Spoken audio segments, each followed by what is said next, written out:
It's the KQ Morning Show, 92 KQRS. I'm Steve Gorman. This is the KQ Morning Show. It is Monday, August the 19th. The throats have been cleared. We've coughed it all out. Let's get to work. Yeah.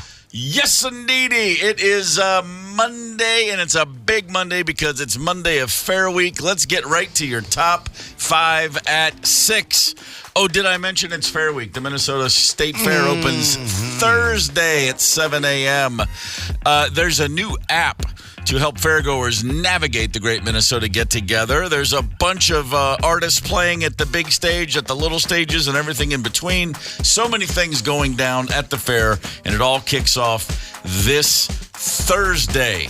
The Minnesota Craft Brewers Guild is offering a non-alcoholic flight option. Boo! Just Why? in case, you want to go to the fair That's and not leave. why you go to the fair. Yeah, you get what to keep the pissers full, I guess. You know. If you walk out of the fair feeling exactly how you felt when you walked into the fair, did you really go to the fair? No, you won't anyway. Beer or not. By the way, the all-you-can-drink milk is up to $3 now. What? Seriously? I thought it was free. It was just $2 last year. All-you-can-drink milk. Yeah. I'm curious if there is a line of connection point between the all-you-can-drink milk takers and the people who get on that slingshot and throw up. Just a thought. That's the personal pizza people, I think. Motley Crue, August 29th. That's a rock band we play on this station a good bit, along with a lot of other shows at the Grandstand. And as I mentioned, all the other stages be just rolling for weeks and weeks and weeks. It's a big week. We'll be out there Friday. What did we say? Cooper and Lee. Listen, That's it. That's it. All right. Looking forward to seeing you. Number 4 on your top 5 at 6. A jersey worn by Babe Ruth during Game 3 of the 1932 World Series is up for auction. Why is that jersey significant? That is the jersey where Ruth called his shot.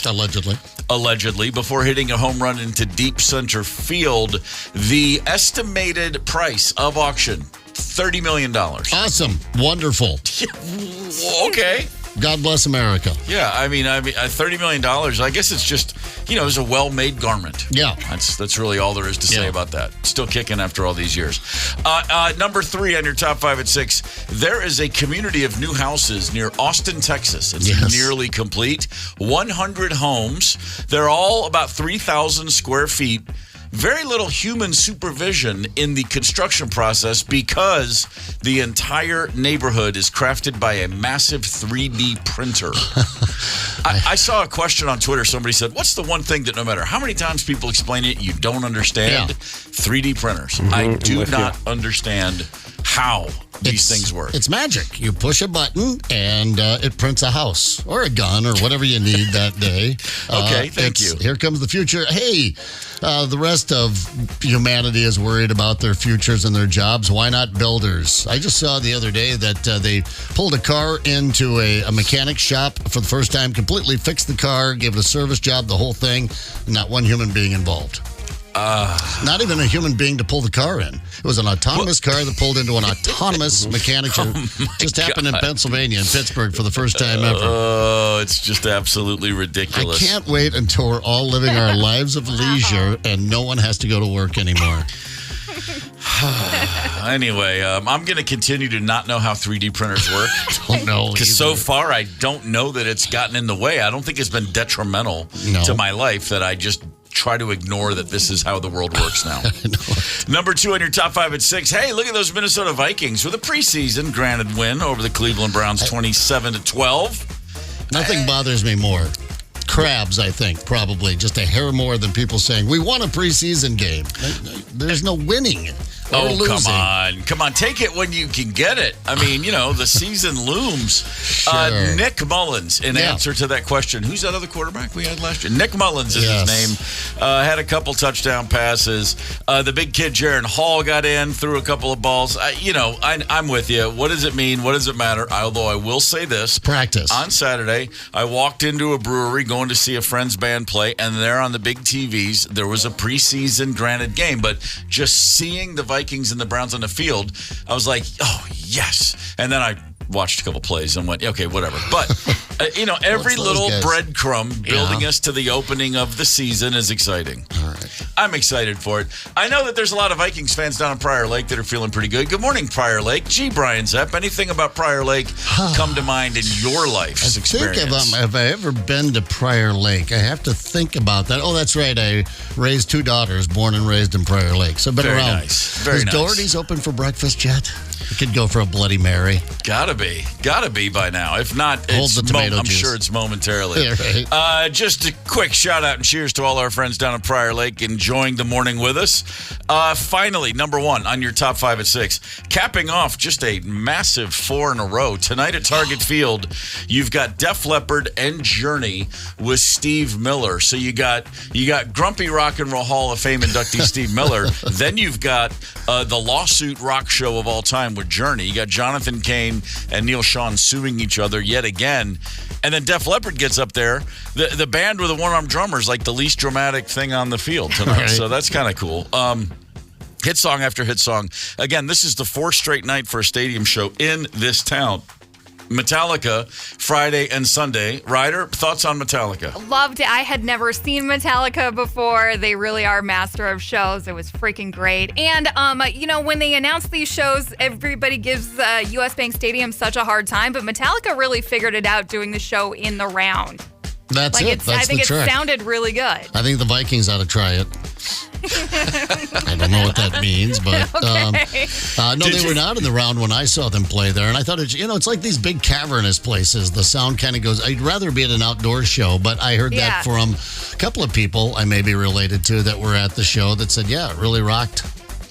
Absolutely. Ryder, did you take in Green Day by chance? I did take in Green Day. And your thoughts? Well, I mean, I'm biased because Dookie was the first album that I ever bought. So that thing just, beginning to end, super overwhelming. I had a blast. Awesome.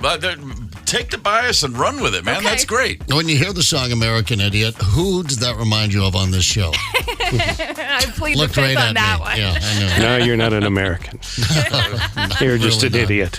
Just the idiot part, yeah. You're right. Let's see what else we have. Oh, yeah, that's right. Tonight, Def Leppard, Journey, Steve Miller. That's just a hit parade. My gosh. More than worth your time if you're going to be taking it in. That's exciting. That's the capper to... I can't imagine a bigger 4-night stand in Twin Cities history for rock music. I mean, massive. that's crazy.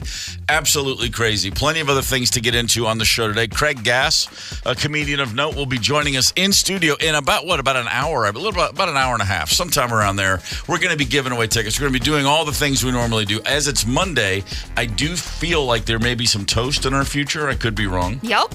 Oh, I love beating some toast. Hey, don't lose your head, man. I mean, no, literally, don't do what a man did down in Georgia and lose some of your head. I'll explain. Hang tight. Connect with us on the KQ Talk and Text line. 651-989-ROCK. That's 651-989-ROCK. 92 KQRS. Great White, once bitten, twice shy right there. Jack Russell died last, I believe, Thursday. Yeah. Early 60s, a great singer. Easy to overlook a lot of the bands from the late 80s and early 90s. There was a ton of hair bands, for lack of a better term. But I found myself... Again, over the weekend, went back and popped a couple, just going down YouTube rabbit holes, and it remembers what you were just watching, and there it is again. And, man, I pulled up a couple great White things, and I was like, man, dude was ripping. What a great singer back in the day. Yeah, it seems like, especially with the hair bands, as we rolled into the 90s and 2000s, there would be a show that occasionally would be a letdown. But I saw Great White half a dozen, 8 times, never let down when Jack White was from the stage. Yep. Very good band. I saw Great White in 1989. We were soliciting management, and their manager wanted to come meet the band. And so we went down to the Fox Theater, a legendary venue in Atlanta, to see that show. And afterwards hung out and talked, and the manager, you could tell he was like, by the time he had booked the appointment and then gotten there, he'd listened to the record and just didn't know what to think of it. And it was one of the most awkward meetings I've ever had. Me and Robinson just sitting there talking to this guy, and all we're thinking is, we don't like you, and all he's thinking is, I don't hear it. It was just like, why are we here? Can we have a free beer, please, and leave? It was one of those. But the band was kicking. Speaking of Atlanta, Georgia, Emory University Hospital in Midtown Atlanta. Fun fact, Rosemary Gorman used to work in their marketing department, the PR department. Her first, real, quote, job when she moved to Atlanta was at Emory University Hospital, right down there in Midtown. I think they could use her now. They really could, because they are being sued. Emory University Hospital is being sued by a gentleman named Fernando Cluster. He went to the hospital in September of 2022. What a name. I mean, Cluster. What is it? Fernando Cluster, man. You don't even have to give him a nickname. How do you make fun of the name Cluster? It's just, it's its own insult. Get down, Buster. Here comes Cluster. He was there in September. He had an intracerebral hemorrhage. That's a brain bleed. Yeah. Went in for surgery. Doctors removed a portion of his skull to reduce pressure on the brain. They literally, as they do, they go in and they just remove. You have a brain bleed. There's pressure building. Your skull is holding your brain in place when the brain wants to swell. So they'll cut a big divot out of your skull and then replace it. It eases the pressure on the skull. So they took a chunk out. It's about 4.5 inches by 6 inches. That's a sizable piece of it is. of your skull. He healed from surgery, and then what they call that then a bone flap. They're like, okay, we're gonna bring you back in a couple months, and we'll put that back in there. Okay, the swelling will go down. This has been done a million times. The problem was that when he showed back up to have his chunk of his skull reattached, they couldn't find it.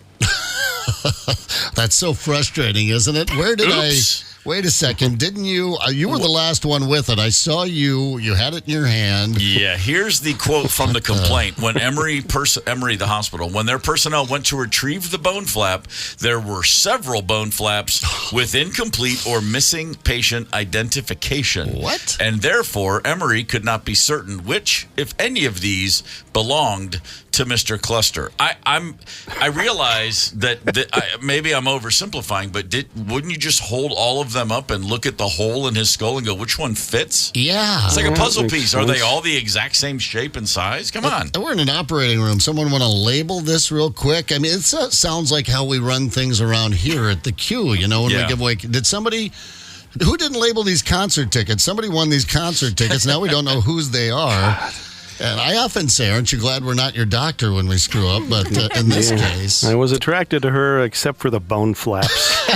So now, couldn't get past that. Now, they do have synthetic bone flaps. All right. There was a plan B. They did create one. It takes a little while to put one together because you got to get the right size and shape. You use the 3D printer for that. Thank you very much. It takes a little while. So they canceled the surgery till they could get the synthetic flap. He went back later in the month, but then they charged him for the cost of the synthetic flap and for the extra time required to stay when you get a synthetic flap in your brain. No, that's not how that's supposed to go. Yeah, here's Mr. Cluster's lawyer. They got various contradictory messages about why surgery was postponed, and ultimately Emory told them that they had lost and misplaced a part of his skull. It's mind-blowing, literally. Oh, rim shot for the lawyer there. Look at literally. I can't believe I missed this one. I just got a text from Buddy. Oh, so the surgery was a cluster. Right. Wow, did that one walk right past me? I know, that was like a softball. That's early my. Wouldn't you call him the general? Of course you would. General George Cluster at your service. I mean, I was involved once in a bizarre lawsuit in an attempted murder trial, and some of the evidence they had misplaced. Like, we got to the trial and they're like, the bloody clothing, and the cops are like, yeah, we can't find it. Okay, what about the tire iron? We lost it. And it's like, okay, it's a evidence room. It's cops. The trial's 10 months later. This is a guy's chunk of his brain. I mean, of his skull. How do you misplace it? How do you mislabel it? It really is brain surgery. You're right. This is the top of the pyramid. This is our most. This is a collective group of people that have their together. Not. I had a surgery on sep tendon in 2020. I blew my tendon out, and it was a kind of a significant. The only time I ever had surgery. And that morning, I'm sitting in the hospital. Comes in. He says, "Okay, which arm is it?" I said, "My right arm." He goes, "Show me your right arm." I showed him my right arm, and he takes a Sharpie and draws a giant X on my arm. And I go, "Is that necessary?" He goes, "Oh yeah." I made a trimmed up there, and I laughed, and I was like, "Well, you think you might get it wrong?" And the nurse looks at me. It happens all the time. Oh, okay, all right, yeah, make that X bigger. Go ahead and put a circle around that. Well, I don't think Mr. Cluster's going to end up paying any of those bills. In fact, I think there's going to be a new brain surgery wing at that hospital called the Cluster Wing.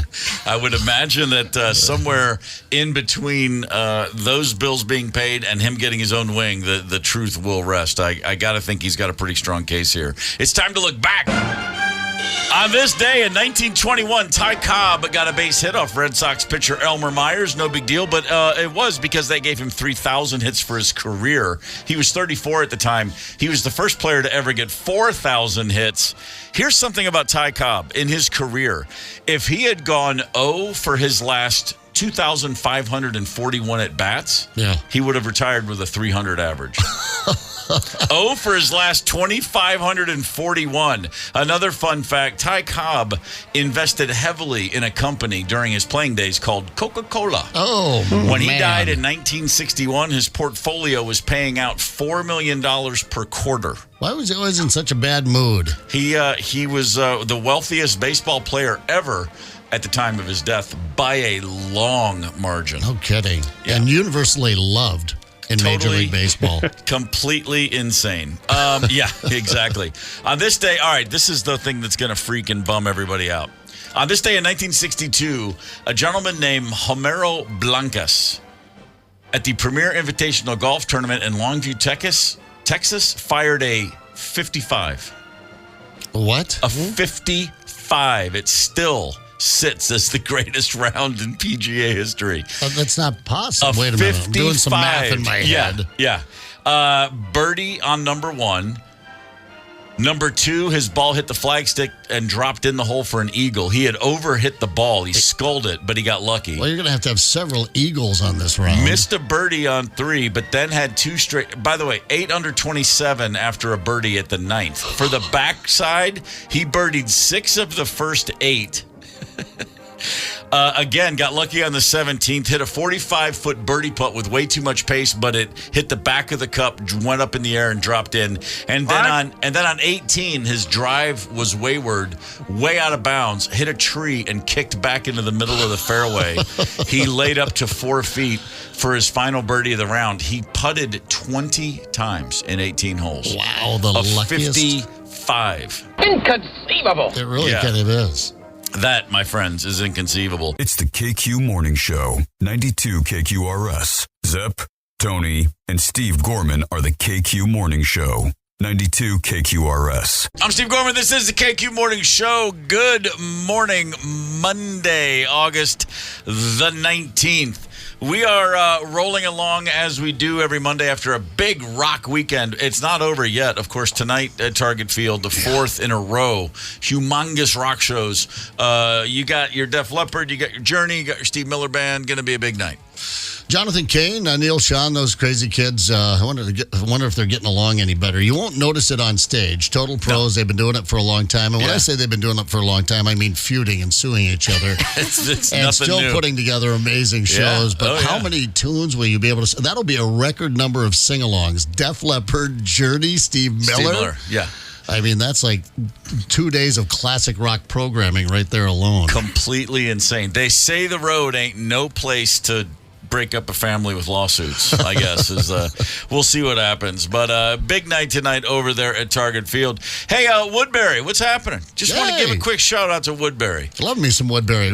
Your last chance to hit Keys Cafe if you're headed east before you get to Wisconsin. I believe that the last Keys if you wheel in there. But yeah, Woodbury, always a good time. Good morning, Woodbury. And by the way, I've been a Keys guy since the 90s. Yeah.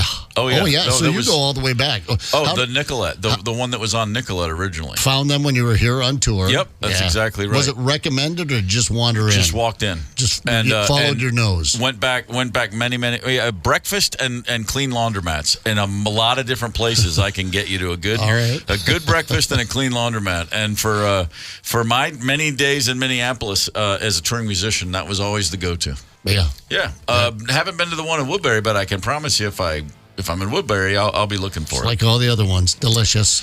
I'm old enough to where when I get that reminder from my doctor who says, "Hey, time for colonoscopy," I'm like, "All right, cool, whatever." Done a few, all without incident. Happy to say, one time I had a colonoscopy and the guy came back and said, "Well, there's a little something we took. We'll just do a quick check," and it was all clear, but no big deal. And that was a Hot Wheels car they found in there. It was called the Splitting Image. That's right. My favorite metallic car. red, I think. Well, originally, but my experience has always been very simple. I go in, they hook me up to an IV, and the guy says, "Okay, I'll see you on the other side." And then before I know it, it's the other side, and I'm groggy as hell, and I'm just happy. I'm like, man, this is great. I didn't even mind the gallon of mint flavored horror that I drank, because coming out of that propofol stupor, it's kind of, I start doing a little moonwalk. I mean, I'm always in a good mood. You know what I mean? It's like, this is great. It's like I've earned the rest of the day off. I'm just going to lay in bed, and it's great. No problem at all. Steve. Never had an issue like a gentleman in Florida. A doctor has been placed on probation, and he's ordered to pay a $7,500 fine. Here's the deal. He supervised 2 colonoscopy procedures recently, and during both, he forgot to put in his hearing aids. The doctor, not a patient, the doctor. And in fact, one colonoscopy didn't go as planned. The patient was not completely sedated or even close to completely sedated. He began to scream. Okay. He began to scream on the table. And guess who had no idea his patient was screaming? The guy without his hearing aids. Is there anyone else in the room? I'm trying to remember. I feel like there was someone else in the room. Usually a few with other us. folks. Yeah. Did they have their hearing aids in? What in the hell? Why are you taking out your hearing aids, Doc? I can't even begin to imagine. Why? I would think as much as anything, I just want to have my ears on. Yeah, when performing procedures on other human beings. We can't get Dad to put his hearing aids in, and then trying to get him to put his hearing aids in turns into some terrible, sad who's on first skit. Put your sure. He can't hear you because his hearing aids aren't in. That's what Mom will say. I'm like, just shove one in his ear. Yeah. But Dad's retired. We don't mind, I mean, nothing really bad happens. Like someone goes anesthetized. Mm-hmm. That's a tough one to say. Before the colonoscopy. Can you imagine? Didn't they used to do it without anesthesia? I don't know, and I don't want to know. Yeah, just bend over the barrel. The old horse rail out front there back in the 19th century. I probably weren't doing colonoscopies. Yeah, I never, of all the things that you go through your mind as you're about to undergo a medical procedure, like thinking you have to look at your doctor and go, "Hey, you with me? Over here. You here? You here? Do you hear this?" That's a new one on me. Here's my favorite story of the day. A live streamer, an Australian live streamer. He's a 19-year-old guy, goes by the single name Norm with an E, Norme, Norme, I think. I don't know. It's sounds like Mel Torme. Norme. My man was trying to break a Guinness World Record. The world record that is staying awake the longest without any stimulants. 1986, a guy named Robert McDonald set a record 18 days, 21 hours, 40 minutes. Did he murder someone? That's the all-time record. That's with stimulants. The unstimulated record is 12 days. So this Australian live streamer, a 19-year-old kid, live streamer meaning he just gets on YouTube or various platforms and he just live streams like playing video games and doing, Kick and Twitch and all those platforms. I don't really know what they are. He's doing these things. And he said, I'm just going to do 12 days, and I got a bunch of friends who are going to come hang out with me for 12 hours at a time. They're going to bring me food. They'll keep me awake. We're going to go for it. Here's why this is hilarious. Guinness doesn't recognize this record anymore at all. They stopped doing it. They don't promote it because there are so many detrimental health your body, you can kill yourself doing die. this. You can die going awake for 12 straight days. I didn't even know you could stay awake awake that many days without a stimulant. I mean, I didn't know it was possible. Like, your buddies can't pinch you or kick you in the nuts enough or whatever they have to do to keep you awake. And I thought you would die. But so he owns a Guinness World Record that doesn't exist. Pretty much. Despite Guinness no longer acknowledging the record, he was like, I'm going for it. I don't think he knew that at the time. There were some numerous problems. He started on YouTube, live streaming. When people at YouTube figured out what he's doing, they cut off his feed. They were like, we're not going to be a part of this. Do you know how insane it is you have to for YouTube to say that's too much? Yeah, they have a pretty low bar on YouTube. He went to Twitch and Kick and X or Twitter now or X now. He kept getting kicked off. Every time he would start a new platform, they would figure out what was going on, and they kept unplugging him, basically. He was swatted at one point, which is people called in law enforcement to his address, and they said that he was trying to harm himself, and the police showed up. Yeah. It just went on and on and on. It's sleep deprivation. Look, I cannot go. I'm serious. I can't go 24 hours without falling asleep. It's not possible. I will at least have a 5 or 6 minute I can be standing there at the 23-hour and 40-minute mark feeling awake, but I will still just shut down. My body will not allow me to do that. The idea of shooting for 12 days, absolutely impossible to me. I'm sure I've made it past the 24. I've had to at some point in my life out there doing something, but I wasn't trying to do just specifically that. But what a hoople head. A radio DJ in 1959, a guy named Peter Tripp, tried to go for the sleeplessness record in 1959. These are some quotes. His emotions became highly erratic at the 140-hour mark. He was full-on hallucinating and having delusions. According to Guinness World Records, because they were keeping it back then, he began questioning his own identity. He claimed to see scurrying mice and kittens. He became paranoid. He accused doctors of trying to poison him, and then he figured out that they were trying to imprison him. His hallucinations ran on roughly 90-minute cycles. They called it, at Guinness, they called it nocturnal psychosis. Well, okay, now it does kind of sound entertaining. Well, I mean, you've seen it said before, like the cheapest high is sleep deprivation. If you just want to go, if you just want to slip away from the surly bonds, just don't go to sleep for a while.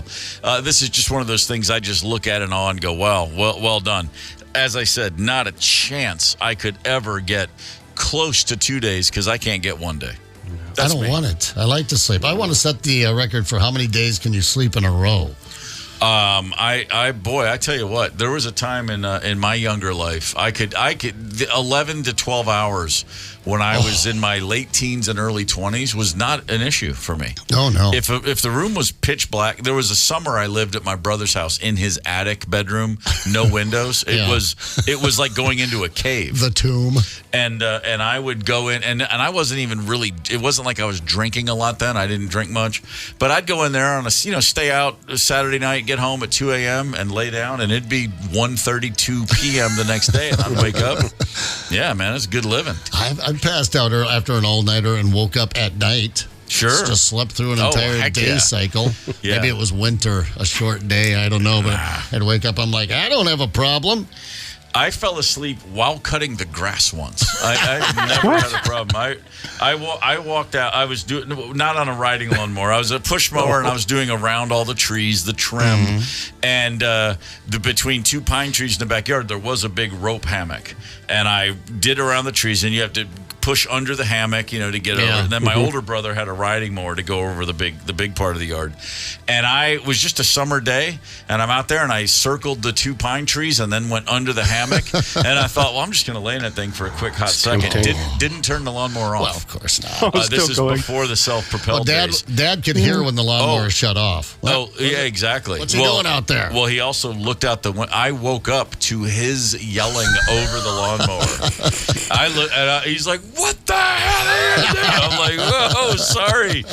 I literally was like, "I'm just going to lay here for one." Yeah, that was all it took.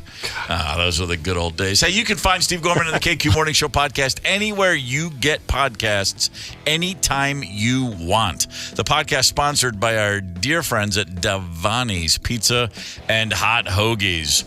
Oh, yeah. Craig Gass, a very funny gentleman that you know whether you know him or not, will be joining us in studio. Hang tight.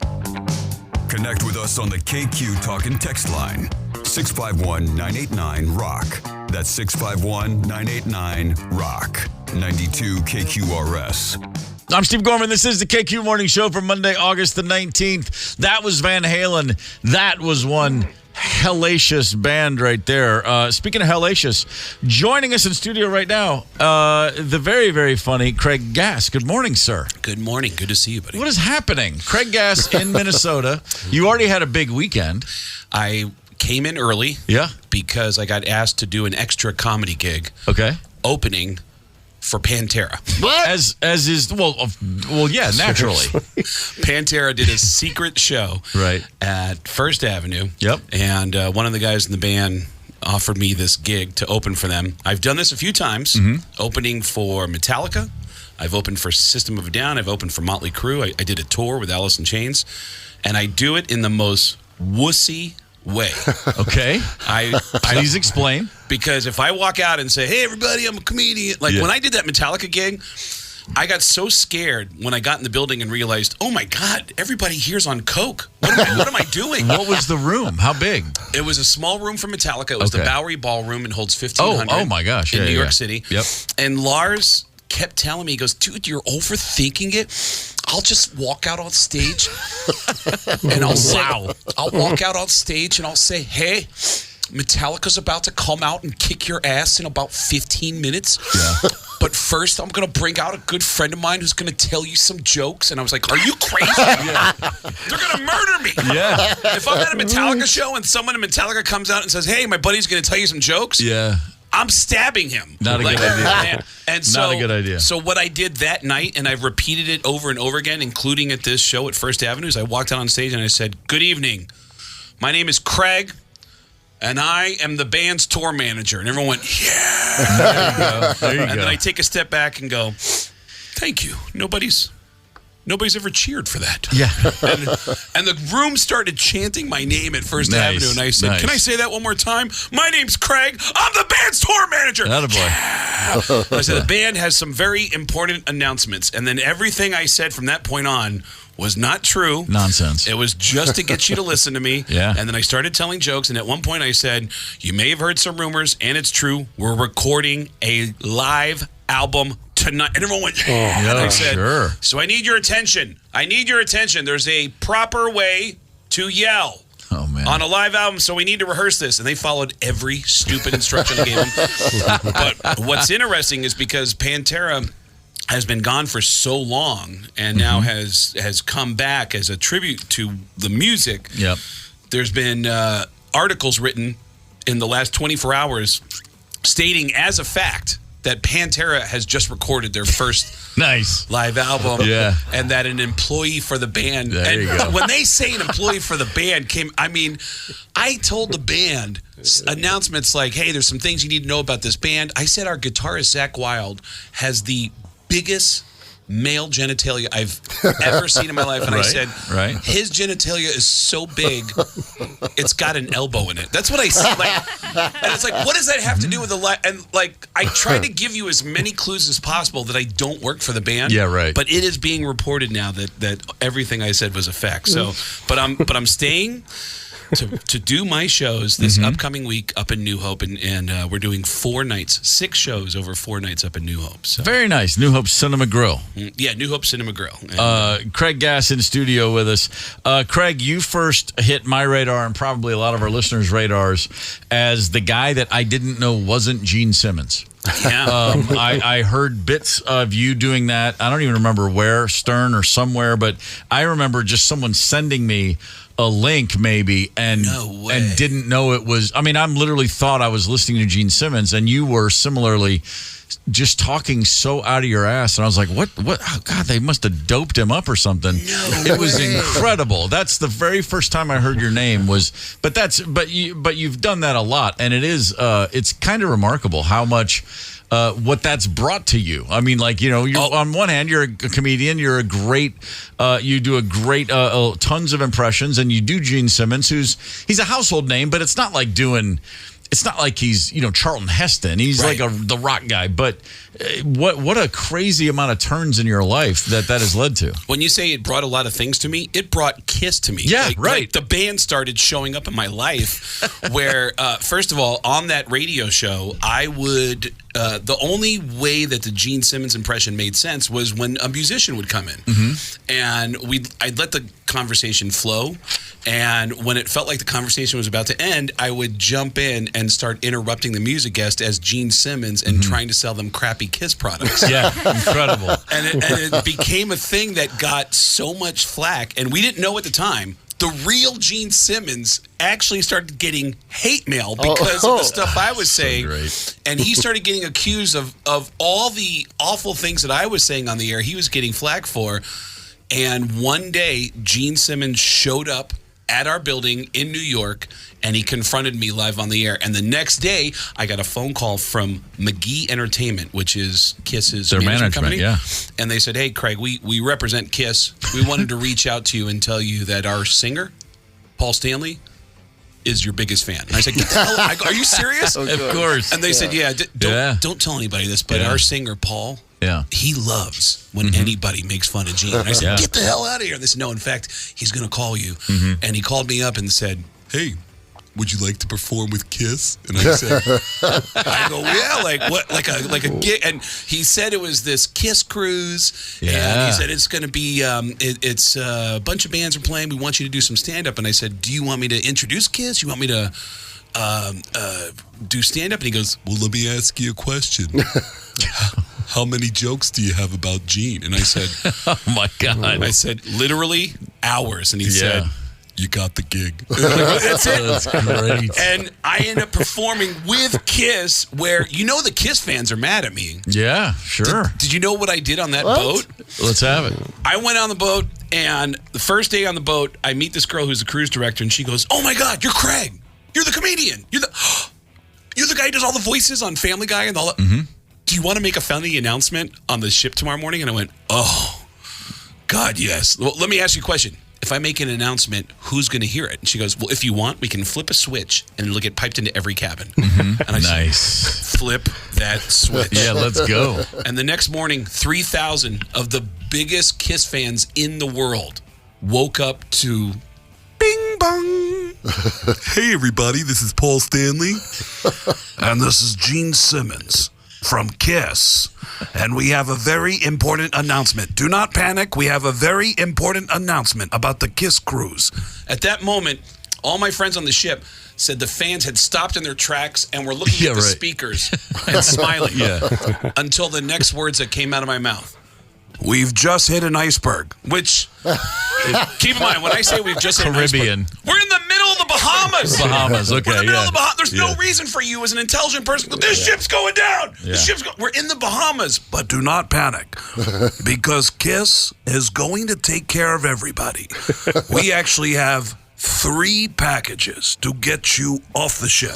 There it is. First, we have the platinum package, $5,000. We'll put you in a life raft. You'll have your own private photo and medical care from Kiss. Then we have the diamond package. Isn't that right, Paul? That's right, the diamond package. Where we'll throw you in the ocean with Tommy and Eric, and Kiss will float by on a raft. We do a private.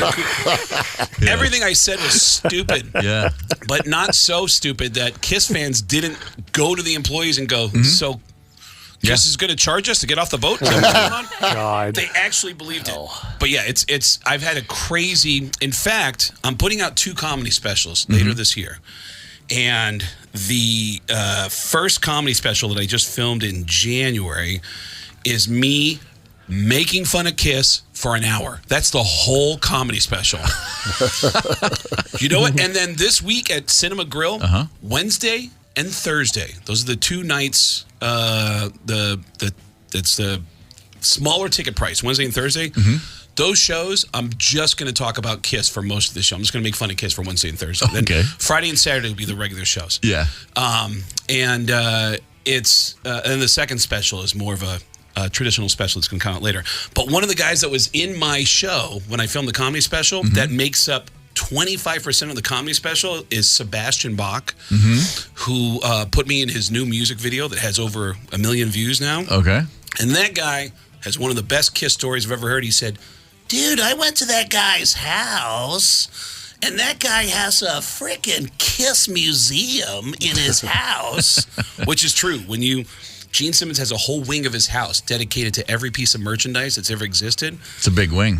And Sebastian goes, I walked in, there's a bag with like 100 Kiss cell phone covers. And I said, dude, what the hell is that? And Gene goes, that's our new promotion for Kissmas.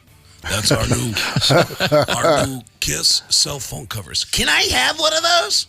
I wish I could, but if you go to kissonline.com, he wouldn't give him one piece of plastic. It was just a piece of plastic, and he wouldn't give it to him. Yeah, dude, that guy, it's crazy.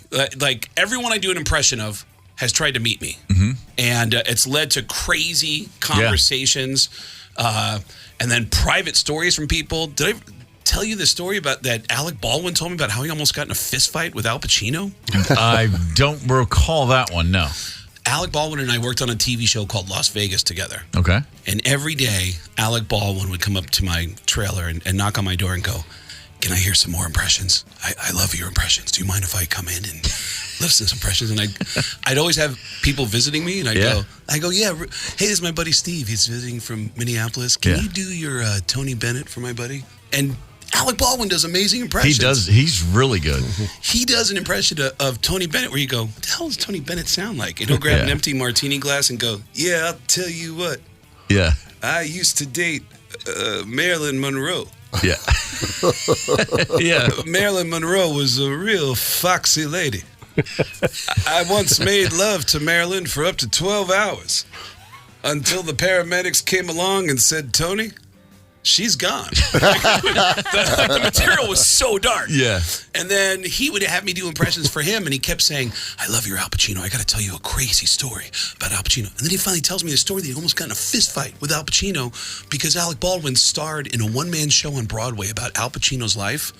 And the problem was that the play was written by a former best friend of Al Pacino's. Really? And the former best friend revealed a bunch of personal information that Al Pacino didn't want people to know. So Baldwin keeps hearing from people, hey, I just ran into Al Pacino. He said the next time he sees you, he's going to kick your ass. And Baldwin keeps hearing all these threatening messages. Yeah.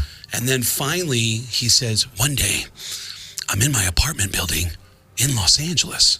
The elevator door opens up. Who's in the elevator? It's Al Pacino, Beverly D'Angelo, and a real estate broker. They're looking for an apartment in my building. He said, as soon as the elevator door opened up, Al Pacino looked at him and went, oh, Jesus. Here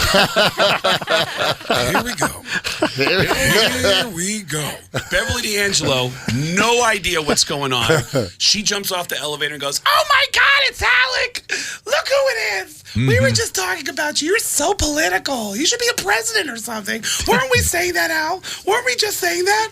And he said, Pacino was looking at him going, who, this guy? Yeah. You just do anything you want, don't you, Alec? You just do anything you want. Beverly D'Angelo, clueless, goes walking down the hallway with a real estate broker in tow, and Pacino eyeballs him as he walks by him. And Baldwin says, Al, can I talk to you for 1 second? And he goes, what, you got something you got to say to me? What do you got to say to me, Alec? And he goes, listen, I know you know about the play. And he goes, play? You were in a play. Tell me about your fruity little play. I'm dying to hear about your little play. He goes, listen, I know you know about the play. I just want to tell you a few things. Number one, I wasn't doing it out of disrespect for you. I didn't know any of the details. Number two, I only agreed to do the show for 3 weeks. And number three, and this is the truth, I've never had more fun than I did playing you, and that's the truth. And he said, Pacino looked at him and said, Alec, how in the world can you have fun being me? Because I'm miserable. God. And Baldwin said he just put his arms around him, hugged him, and Pacino went, yeah, Jesus Christ. guys. And they worked it out. The hug broke the tension. Hugged it out. Oh, I gotta say, for anyone listening, this is one man I'm talking to, Craig Gass. I'm fascinated. It's anybody that comes to see you live will see this. What I'm seeing, which is you're doing these voices. They're spectacular, truly. But it's in your eyes. I mean, you don't look like Baldwin or Pacino, but when you're doing Baldwin or Pacino, I see them both. Your face contorts and you go into those characters. How much of that are you even, when you're working on a new voice, are you consciously thinking about how the facial expressions and any physicality, or is it just so far down the road you don't even think about it, it just happens? Because I just watched your face morph back and forth. I think of the person and their physical being, and I feel like the voice just comes out of that. Wow. And it's because when I was growing up, I would do impressions for my family that involved no voices, because my family is deaf. Everyone in my family, my mom, my dad, my sister, they're all completely deaf. You are the sole person of your immediate family with hearing. Yes, and I couldn't learn how to talk from my family. I learned how to talk by watching TV and copying all the voices I heard on TV, which, by the way, when I opened for Metallica, the drummer was the guy who got me the gig. Yeah. And he walked me in. He said, "Come say hi to the guys." And he walked me into the dressing room, and it was just 3 other Metallica members sitting at a table. And he goes, "Hey, man, this is Craig. This is the guy who does all the voices. And check it out. His whole family is retarded." I go, "They're retarded? Oh, my Dude, God. they're deaf. What are you talking about?" He's like, "I thought your whole family was retarded." No, they're deaf. They're deaf. But yeah. You come out to New Hope. I'll tell you the uncensored version of that in New Hope. Of all the stories I've ever heard that I'm not questioning at all, that's number one on the list. But that checks out. But when I do the voices, I think of the person, and everybody has a different. It's like Tom Arnold is. Tom Arnold is nervous. Yeah, and, right. Sure. He gets very. He's doing a lot of cocaine, and then like Adam Sandler is like he doesn't make eye contact, and then Al Pacino will just look right through you. Like he's looking in your soul, baby. Yeah. But by the way, Tom Arnold, quickly, I love that guy. He's mad at me because I go to the Super Bowl every year and I get him in trouble. And it's the first time I ever met Tom Arnold, I prank called him. And someone told me he was staying at a hotel in town. And I was like, really? I called the hotel and I said, "Hi, Tom Arnold." And they said, "Okay, just one moment." They put me through. Yeah. I just started in radio, so I didn't record this. I just did it for myself. Tom Arnold picks up the phone and goes, "Hello." And I said, "Tom, it's Sam Kinison." Sam Kinison had been dead for 6 years at this point. My God. And Tom Arnold goes, "Hey, buddy, how you been? Good to talk to you." I go, "Tom, I need some help, buddy. I need you to help me in the afterlife." And he goes, "Whatever you need, buddy. Just tell me what you want me to do." And I said, "Well, I need some cocaine. I need some, and here's what I need you to do. Just follow my instructions. First of all, I need you to front me some cash because I don't have any cash. And then I want you to get the cocaine. I want you to get on a plane. I want you to fly back to Los Angeles. And when you get back to Los Angeles, I want you to drive to the house of Jerry Lewis. And when you see Jerry Lewis, I want you to take the cocaine and put it in the small pocket of his pants, and I'll have it when he gets here in 3 weeks." Oh! And then I stopped and said, "Hey, Tom, I'm sorry. My name's Craig Gass. I'm a stand-up comedian. I'm a huge fan of yours." And he said, "Man, that impression is so good that I need to call my sponsor. That's how good it is. That's how good it is. I need to call my sponsor right now. You're scaring me." And so do you have any tapes or anything? And I dropped off a VHS tape at his hotel. He called me a week later and said, "I think you're very talented, and if you ever need any help with anything, I'm going to give you my contact information." I've never called him, but I've taken his impression, and I go to the Super Bowl every year where I'll broadcast from the Super Bowl with multiple stations and say, "Hey, we're live at the Super Bowl here, and a lot of celebrities are coming into town. I was actually at a Cocaine Anonymous meeting last night with Brett Favre." I probably shouldn't say that out loud. Brett's a big cokehead. and I'll just start naming random sports people. Yeah, right. And every year, the internet will attack Tom Arnold of on course. Twitter. And Tom Arnold will individually fight everybody back and go, hey, did you notice that also Sam Kinison was there? That guy's been dead for 10 years, you idiot. That wasn't me. That was a comedian named Craig Gass. I wish he would stop. But yeah. Beautiful. Well, we got to stop momentarily. Craig Gass is in the studio with us. Hang around. We got to take a break. We're going to come back. I have stories. You have stories, but even more importantly, I will ask you this after the break. Do you do Alice Cooper? Hang tight. It's the KQ Morning Show, 92 KQRS. Zep, Tony, and Steve Gorman are the KQ Morning Show.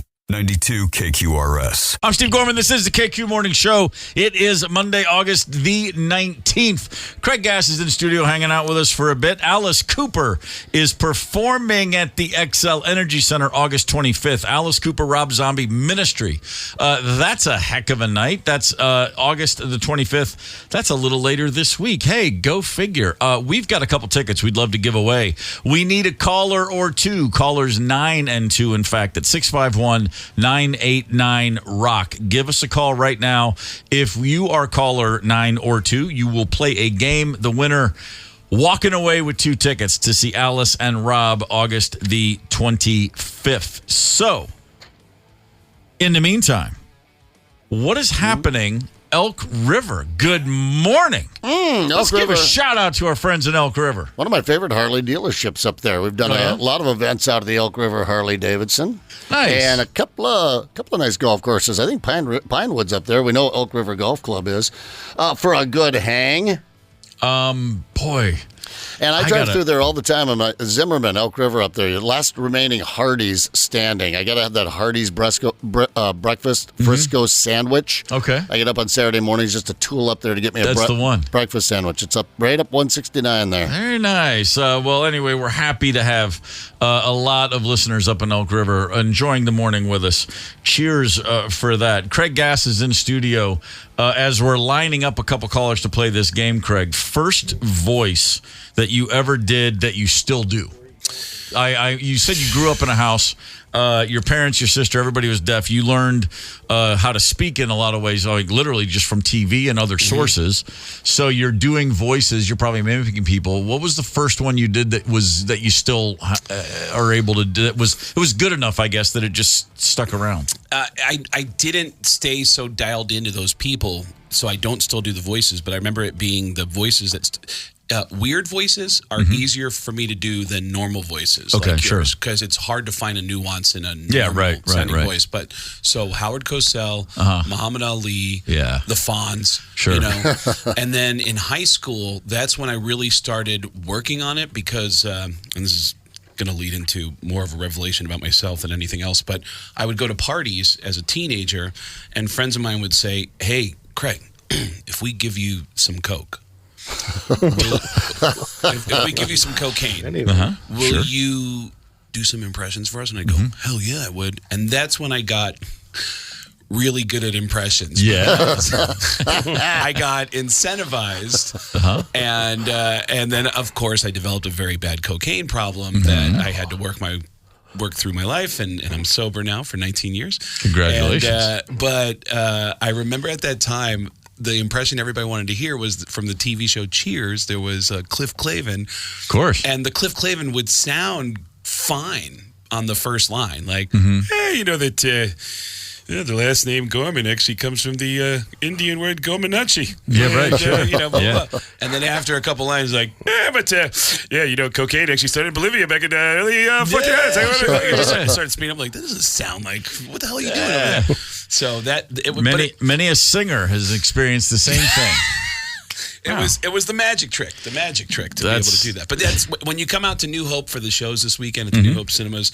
It's a lot of impressions and then stories about the people who I do impressions of. But Wednesday and Thursday, the majority of the show is going to be me making fun of Kiss on Wednesday and Thursday. A worthy pursuit at all turns. No question about it. Cinemagrill.com is the website. Alice Cooper, Rob Zombie, August 25th, XL Energy Center. We have a couple of callers locked and loaded, ready to rock. And so we're going to play a game, Craig. I think you'll enjoy this one. Tony, what do we got today? As it is Monday, I think I know the answer. No, Steve and Craig, we're going to bring the thunder. Yeah, we love it. It's time again for Beat the Toaster, and here's what we do. We pop a slice of bread into the toaster. It's right here in the studio, and we're going to give you a category. Then you name as many things that pop into your little head as possible in 15 seconds before the toast pops. So go ahead, beat the toaster. There it is. It's time to beat the toaster. It's time to bring on contestant number 1. Who do we have? Our good buddy, Mary Jo from Big Lake. Mary Jo, good morning. Good morning. Are you an Alice Cooper fan? Definitely. Are you a fan of toast? Does it have raisins in it? It's your choice, dear. Raisin toast it is. All right, raisin toast it is. That's exactly what we chose today was raisin toast. Oh, yeah. Let's rock it, Mary Jo. Good luck to you. Mary Jo, okay, here's your first one. Now, your doctor and your dentist concur you can only eat very soft things. What are you putting in your mouth at mealtime? Go. Marshmallows, mashed potatoes, soft green beans, mushy carrots, soggy cereal, oatmeal. All right, Mary Jo. Stanley. 1, 2, 3, 4, 5, 6. Yeah, I we got 6. Yeah, that's what I got too. Mary Jo, I love the adjectives on these soggy, the mushy carrots, Green the beans. soft green beans. Although, couldn't she have literally used soft in front of everything? Soft potato chips, soft hard candy. Well, they call Mary Jo the thesaurus back in the day. Mary Jo, very well played. First round of 6 is solid. That is around these parts. That's pretty darn good. We're going to put you on hold. We're going to go to contestant number 2 for their first round. Tony, who we got? Step up Doug from Rosemount. Doug, good morning. Yeah. Yeah. Yeah, you. Oh, hell yeah. It's me again. That's right. I'm happy to have you on the show. Doug, are you an Alice Cooper fan? Am I what? An Alice Cooper fan. Our super fast. Yes. Alice Cooper. Do you like Alice Chest ball. Cooper? Are you a big fan of hearing aids? Hearing aids? This is just grandma yeah. here alone. Anyone can come. All right, Doug, we're going to play a game. We're going to play a game called Doug, we're talking here, bro. You're going to play a game called Beat the Toaster. Tony's going to give you your category, and then you're going to shoot off a list. Okay, are you ready? All right, I didn't catch that. What was it? Doug, I think I can help out. I think I can help out, Steve. Let me. Doug, get it's situated here. it's Sam Kinison. Can you do me a favor? Can you put the phone up to your ear? We're gonna do a hearing test. Oh! There it is. Yeah, just bear with me. Bear with me. I got to get punched in. Oh, I see. Doug's on the clock. Or he's getting on the clock. You got to punch in and get paid for playing a game show on a radio station. It's the American dream. Good for you. It's our kind of guy. Doug, I mean, give us an estimate. Do we need to give you 30 seconds, 90 seconds? What's happening over there? See here. I'm almost in. Almost, yeah. Yeah. All right, we're in. All right, Doug, ready to rock. All right. I'm curious, Doug. What are you expected to be doing right now for a living? Yeah. Fiber, selling stuff. Anyway. Okay. All All right. right. I'm ready. It's time to play the game, Doug. Ready or not, here it comes. Yep. All right, Doug. Focus. Edge of our seats. Here we go. Here you go. Doug, my good friend, over the years, there have been numerous popular and trendy dance styles and moves. Go ahead and name some popular dances. Go. The electric slide, break dancing, square dancing, the tango,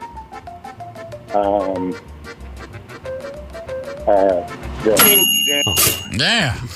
The electric slide. Yeah, I didn't good see start. that one coming, Doug. Well done. Is that 4? Yeah, that's what I got. I think you got 4. Doug, surprisingly, a fine effort on your part, my man. Yeah. Starting off with a 4. Didn't expect that. We're going to have round 2 momentarily, Doug. So sit tight. We're going to go back to Mary Jo for her second round. Mary Jo, are you still with us? Mary Jo. I'm here. Oh, thank Awesome. God. All All right, Mary Jo, you had 6 in round 1. It's time for round 2. Usually a little tougher, but we believe in you. Good luck.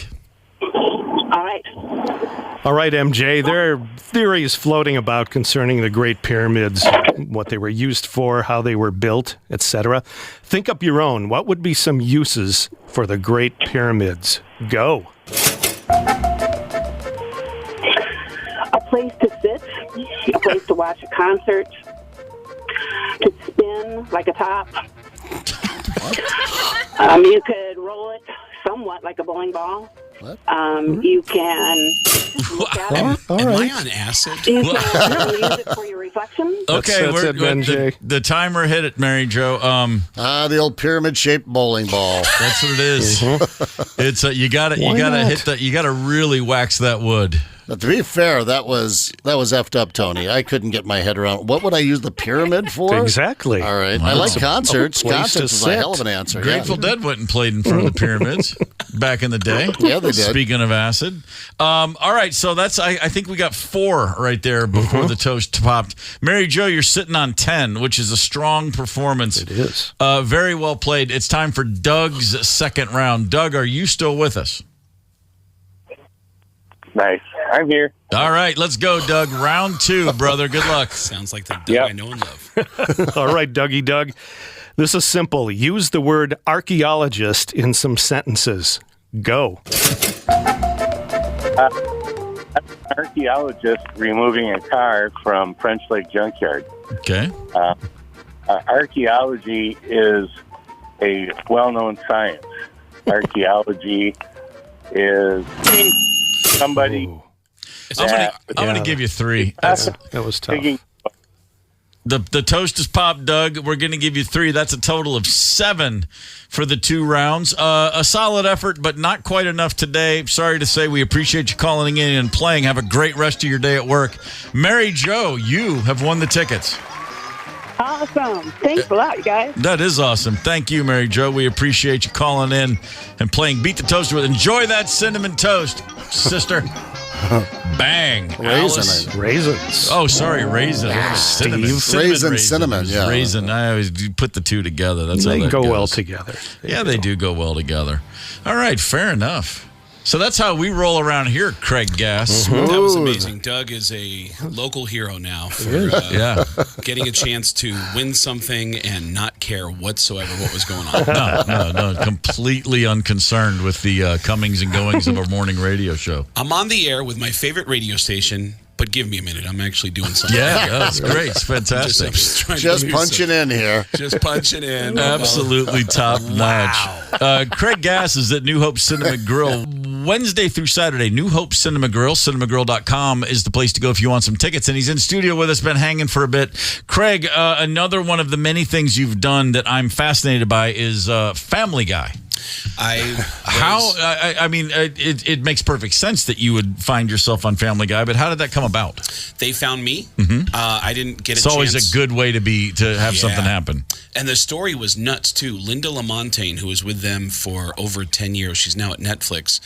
She called me up and said, hey, Craig, my name's Linda. I'm the casting director for Family Guy, American Dad, and at the time, The Cleveland Show. And I'd like to offer you a job. I don't know if you're available. I was sitting in a Long John Silver's when she called me.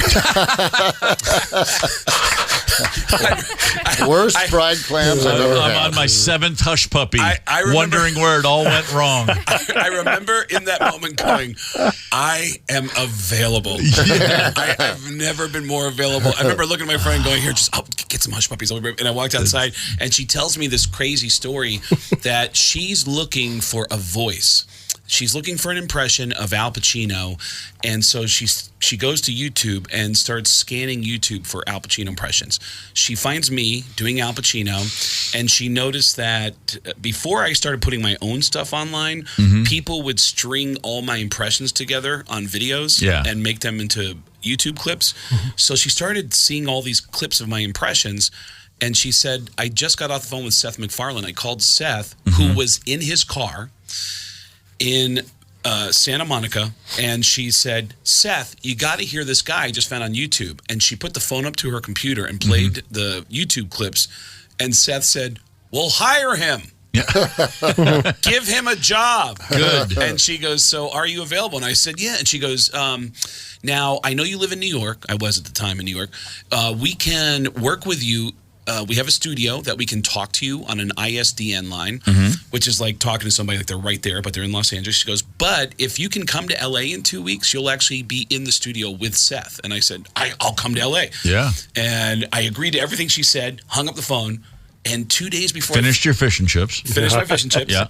And 2 days before I fly to LA, I'm hanging out with a bunch of comedians in New York, and I go, dude, I got a job doing voices for Family Guy. Isn't that cool? And one of my comedian friends goes, how much are they paying you? And I went, I didn't even ask. Yeah, right. I didn't even negotiate anything. Yeah. So the next day, it's the day I'm getting ready to fly to LA, and I go, hey, Linda, it's Craig Gass. And she goes, are you okay? And I go, yeah, I'm okay. This is very embarrassing, but I never even asked you, how much am I getting paid tomorrow? And she goes, hold on. And I hear like paperwork. Yeah. And then she goes, Craig Gass. Craig. Okay, Craig, you're getting scale plus 10. And I go, okay, all right, cool. So I'm scale plus 10. She goes, yeah. And I'm like, all right, so I'm scale plus 10. She goes, you have any questions? And I go, what the hell does that what's mean? a scale? Yeah, right. Like I used to do a lot of coke in high school. Like we use scales. You know, and I go, what is this scale? 10 what? Like, do I get to take? I get to take a scale? And she goes, no. The union that I was already a part of, had negotiated a deal that you get a minimum amount of money, which at the time I believe was $780.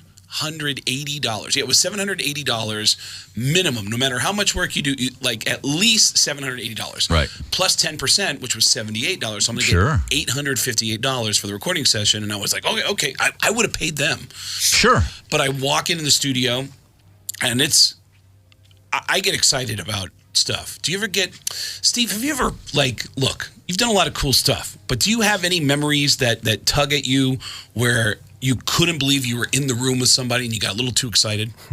Yes. Who was it? Yes, I'm sure that has happened. Don't embarrass me. No, it wasn't even in the room. It was the first time Zepp and I talked on the phone. I just couldn't. It was like, all right, answer the question, mister. Because I met I didn't say or do anything that's like horrible necessarily, but I did pull right out of a conversation with George Martin.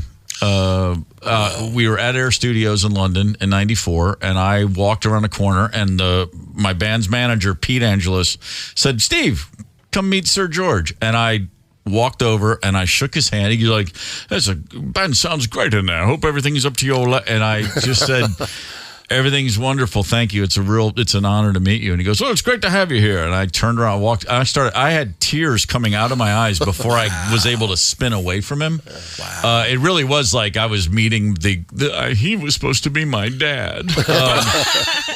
So it was, I got really surprised, I was shocked how emotional I got at that meeting. And you walked away because I just walked away because I was like, I'm going to blow this and I'm just going to leave while I still look like a fairly sane person. Not that he hasn't had reactions like that before, but I mean, even more so than when I've met like my favorite musicians or other people. Like that's almost normal because at the end of the day, it's like there is some relatability. Like, at the end of the day, you're just a dude in a band too, and there's way more common ground. But meeting George Martin was the one time I really balked. I just was like, I definitely get that. Yeah. I for admiration, I remember being at a comedy club in New York that Chris Rock came into. Chris Rock cut me off, and he ended up going on stage first. And the owner of the comedy club said, he goes, hey, Craig, we don't know how much time Chris is going to do. He could do 20. He might do an hour. But as soon as he's done, he knows to say, that's it for me. Please welcome Craig Gass. And I went, that is the worst ending to a Chris Rock set I've ever heard. Yeah, right. Yeah. That's like walking into a tiny rock club and they go, ladies and gentlemen, we have some special guests. I want to say hello. Please welcome the Rolling Stones. Yeah. And then Mick Jagger comes up and just start me up. Keith Richards is doing heroin right in front of you. You're like, oh my God. It's so intimate. It's so crazy. And then Mick Jagger goes, you want some more? Yeah, please welcome Corey Feldman. What? No. And I'm the Corey Feldman in that story. Yeah, sure. So I understand the nervousness because after that set, I walked by and Chris Rock was talking to two comedian friends of mine, and someone goes, hey, Chris, you know Craig Gass? And he goes, yeah, everybody knows who Craig Gass is. And I just kept walking. Went outside. I called my girlfriend at the time and I said, babe, Chris Rock said everybody knows who Craig Gass is. So with Seth MacFarlane, I walk into the studio and it's just me and Seth. And I'm getting really super excited. And I don't even realize how amped I'm getting. How long ago was this? This was, my first recording session was probably about 10 years ago. Okay. And I realized that I'm laughing too hard. Oh, sure. Because he'd make a joke and I'd go, and I remember he'd go, dude, relax. And I go, what? Oh, did I? And he goes, come on, let's walk in here. Let's bang this out real quick. And we walk into his studio. He's running the board. And he goes, he kept doing one line as Peter Griffin, where he kept saying, this is crazier than when Al Pacino was a slumlord laundromat tenant. And then they cut to me as Al Pacino, surrounded by a bunch of broken down washers and dryers, going, you're out of order. And you're out of order. Yep. And you're all out of order. And we did that 3 times. Yeah. And Seth MacFarlane goes, all right, buddy, I think we're good. But I'm so nervous that I think, and I don't know if you ever screwed up this bad before, Steve, but I think because we're working together, we're friends now. Oh, yeah. So I get up. That was a very judgmental look he just gave me. Sure. I get up and I go, hey, so you want to hang out? And he goes, what do you mean hang out? And I go, you want to grab a coffee or something? And he goes, oh, man. I got to work. And I said, okay. I go, you want me to leave? And he goes, yeah, get the hell out of here. And I go, oh, my God. I grab my paperwork. I grab my script. I walk out the door. I don't hear from them for like 6 months. They don't call me. Of course. And then Linda starts calling me and saying, hey, Craig, can you do this voice or this voice? And every time she calls me, I go, yeah, I can do whatever you need. I can learn any voice you want. And every time I walk back into those studios to record with them at that building, Seth MacFarlane is never around. It's always a guy named Mike Henry who does the voice of Cleveland and the creepy old guy. And every time I see Mike, I go, hey, Mike, is Seth around? Every time I see him, he goes, don't worry about Seth. We'll get you out of here real quick. We'll get you out of here real quick. You got the work anyway. Impressions have got me into great spots, but they've also got me into trouble. Part of the show that I do on stage, that we're doing up in New Hope, is I talk about my run-ins with people I do impressions of. Everyone I've done an impression of, everyone has tried to meet me. And sometimes it's led to awkward moments. Yeah. I had dinner with Christopher Walken, and he hated me. Because another comedian who just passed away last year, Richard Belzer, was at the table. Yeah. And Richard insisted, and Christopher Walken sits down at the table with us, and you can tell he's not in a good mood. His body language is very closed. Right. And Richard's talking to him, and he goes, hey, listen, I know you're in a bad mood, but I got to introduce you to this guy. Yeah. Listen, I know a lot of people do an impression of you, but you got to hear. And I went, oh, no, Richard. He doesn't want. He goes, no, it's fine. Chris, will you look at me? Chris, look at me. All right, now look at Craig. Yeah. And Craig, do the impression. And Christopher Walken threw his utensils on the table and stared at me and said, go ahead. And I went, look, I don't know if this sounds like you or not, but what I try to do is I try to sound as weird as possible. And every once in a while, I say the word cowbell. Pow! And Walken just went, wow. And then he went back to his food. And then Belzer goes, hold on. Have you ever heard anybody do a Adam Sandler impression? He's making me go through all these impressions. And then finally, in the middle of like a Sam Kinison impression, Christopher Walken just goes, listen, I get it. You're talented. Good for you. And I went, I'm not doing this. He's pushing me Sure. on you. Like, it was incredibly awkward. Do you think Belzer was messing with you just a little? At that time, it was very sincere because Belzer seemed to have absolutely no self-awareness in that moment. And that whole night, he was nothing but supportive of me and kept saying, hey, man, I want to include you. I want to include you. Oh, okay. And along with that line of thinking, he was like, oh, man, hey, here's a guy you do an impression of. Get over here, Chris. Watch this. And I went, oh, no. And I've seen that moment. Like I was telling somebody last night that I was at a Guns N' Roses concert in New York. A friend of mine works for the band and got me passes. And I left as the show was ending. I ran through the backstage area to drop off my comedy specials in the production office. And I said, hey, put this on all the buses. I kept running out, and I walked by a door that is a Lenny Kravitz dressing room door. The door is wide open. There's a bunch of people in there, and I'm like, I don't know anybody here, but you know what? I knock on the door. Hey, everybody. My name's Craig. I'm a stand-up comedian. And someone goes, hey, get in here. And I go, I want to put this on your bus. And they go, wait, tell us a joke. And I go, no, because I've been in situations where you just know when it's going to work and when it's not. Like, hey, will you do impressions for us? No, this is a funeral. Yeah, it's not good. Not good. So I go, no, I'll put the comedy on. He goes, no, tell us a joke. And I go, I don't, all right. Do you guys like Tracy Morgan? And it's only one person listening to me. And he goes, I love you. Hold on. Hey, shh. This guy's a comedian. Tell us a joke. But he didn't tell them this white guy is about to do a Tracy Morgan impression. Sure. Yeah. I start doing a Tracy Morgan impression in a room full of black people that have not been told anything about what I'm doing. Sure. Dead silence. Yeah. Yeah. And I go, a lot of calculations being made at that moment. I'm a stand-up comedian. All right, well, there's my comedy special. And I remember when I walked out, it was a stack of DVDs on the edge of a table, and there was a garbage can right next to it. And I was like, I know they're just dunking it in. Good thing about being a drummer is you don't walk into a room and people go, hey, play something. I rarely has that ever come up for me. So I can't say I can relate. Yeah, there's always that idea of like, oh, you're a comedian, tell us a joke. And you just learn how to read it. You know? Hey, let me ask you, it just reminded me when you're dropping a few singers' names, and I don't mean to put you on the spot. I have a friend who does, not to your level, but he's a pretty good impressionist, but he's really good at doing singers. He can't sing to save his life, but he can if he's imitating someone. Like, I mean, he has no pitch. He sings, he can't hear. But if he's singing as a singer that he imitates, he can hit the notes. Does that make sense? Yeah, absolutely. It's like it's a really bizarre thing to see somebody who, if they're singing on their own, it's like listening to him sing. It's like chewing foil. You're like, oh God, stop. Yeah. But then he does oddball singer like Michael Stipe. When you think, well, how do you do Stipe? But he has the nasally thing, or he'll do Morrissey, or he'll do any number of kind of offbeat singers. But then he not only sounds just like them, but he hits every note. It's an odd thing.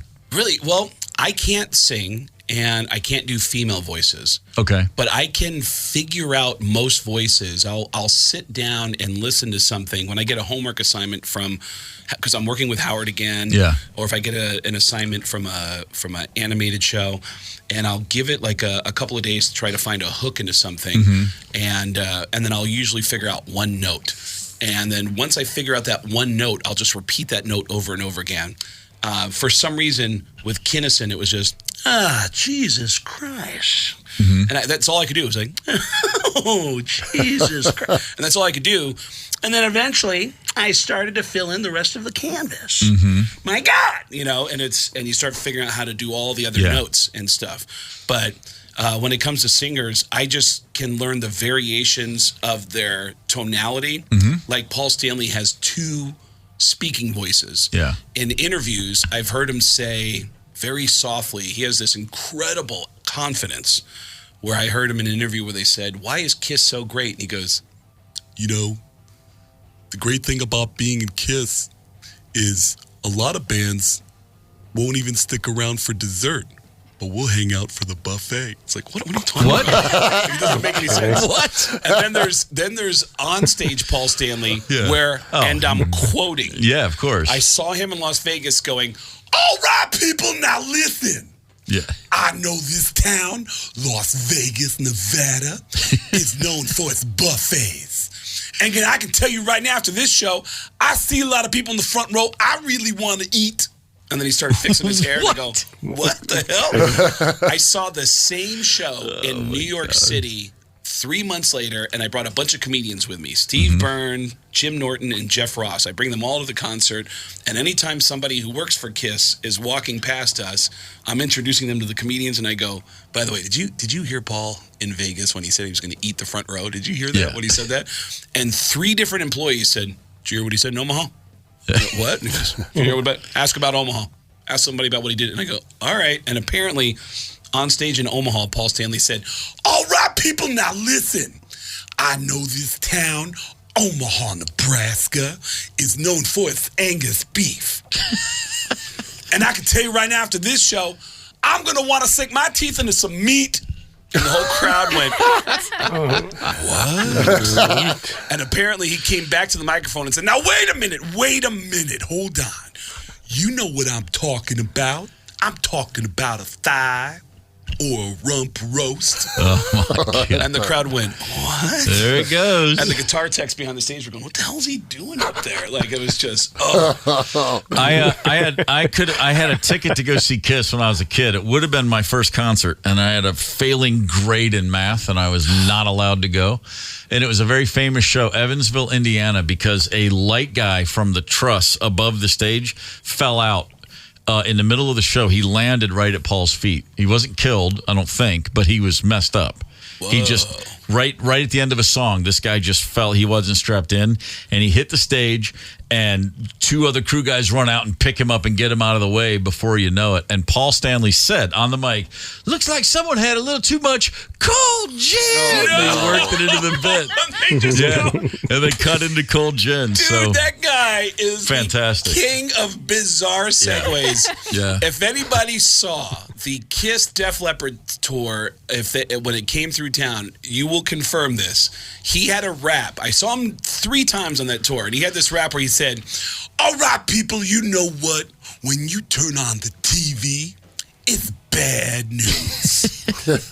Open up the newspaper. It's bad news. Yeah. Turn on your computer. It's bad news. This is Lick It Up. And what? Okay. Yeah, but that was his rap. Yeah. Right before was Right. like, there's bad news everywhere. This is Lick It Up. You maybe another line or two, like, Yeah, well, like, here's some good news. here's some good news. Maybe not, this is number 4 on all the bad news. Right. That's what that You sounds gotta like. live like you're on vacation would be a good way to go. There you go. Into Lick It Up. But I love It's the great. insanity of that. And again, if you come out to New Hope this weekend, the Wednesday and Thursday shows at New Hope Cinema Grill, I am just going to make fun of KISS for most of the show. That's Wednesday Very and nice. Thursday. Friday and Saturday are going to be normal shows. cinemagrill.com for the tickets. And there you have it. Craig, it is a pleasure, brother. Thanks for coming by. Thank you, Steve, man. I've been looking forward to seeing you. We've talked many times We over have. the phone and never got to see each other in person. Thank you for the stories, man. That was Oh, thank you. What are you kidding? That was a blast. I'm happy to have you in. So last time, cinemagrill.com, Wednesday, Thursday, Friday, Saturday, go see Craig Gass. It is almost time for the top 5 at 9. Hang tight. It's the KQ Morning Show, 92 KQRS. Zep, Tony, and Steve Gorman are the KQ Morning Show, 92 KQRS. It is Monday morning. It is August the 19th. And to all of our KQ listeners out there, let's get on. Let's have a big week. It is a big week around this area. First thing first, tonight is the 4th night in a row, the final night of the big 4 ginormous rock shows in town. A couple of Metallica shows over the weekend, a Green Day show. Ryder did you see Metallica twice or just once? Just the one time. Okay, just the one time. And you saw the Green Day show. Yup. Man, that's stadium rock followed by stadium rock. Are you hitting the encore tonight at Target Field? I don't know. I mean, maybe just a little taste. You're maybe a just kid. a little taste. You can do it I am not a kid. Yeah. on this show. No, I know. It's. I was talking with some people over the weekend. They're like, "Oh, you're gonna go to this show? You're gonna go to this show?" And I thought it wasn't that long ago. I would have hit for the cycle here. Oh, sure. And I would have Yeah. bing, bang, boom, just knocked them all out on the weekend with gusto. Wouldn't have thought twice about it. Yeah. Would have felt weird had you missed any of them. In fact, right. It would have been like, and then things change. We have that turn. I think I would have had to take out a payroll loan to hit these shows now, and then the parking and the beers and the food downtown. It adds up pretty quick. It's a little different. That is certainly the case, but it is a big week otherwise, and I'll tell you why. It is time right now for your top 5 at 9. Number 5. The fair is opening on Thursday. Oh, baby. Come on. Thursday at 7 a.m. Get out there. The Great Minnesota Get-Together. Fairground hours, in case you're new, 7 to 11 every day. On Labor Day, the fairgrounds close at 9 p.m. Check this out. Pre-fair admission tickets, nice $15 admission. If you show up and buy at the door, it's $18. What a bargain. Right. If you're still, young and limber enough to get up over the fence, there's a spot back by the media parking lot. I kid, of course. Although I was griping because we took a little time off here recently, and all I did was eat and drink. Mm-hmm. And then I had family in town this weekend for all the big shows, and all I did was eat and drink. And I thought, there was about a week there this summer where I was starting to get back into a little bit of shape. I dropped a couple of pounds. I was out on the bicycle, was paddle boarding, and I thought, now I'm just getting all flabby. All I've been doing is eating beer and drinking food. And then it occurred to me, I am in shape for the state fair. That's it. Yeah, bring it, baby. I am ready to get eat in training and drink so much. I had a similar last few weeks. Been back on. I got sick for about a week back in early July. Got over that. Back on my workout, eating a little better, not drinking lately, and started to see the result. And then this past weekend, just threw it all right in the ditch and ate and drank like a college kid. And I literally, it's like, there's those 5 pounds right back.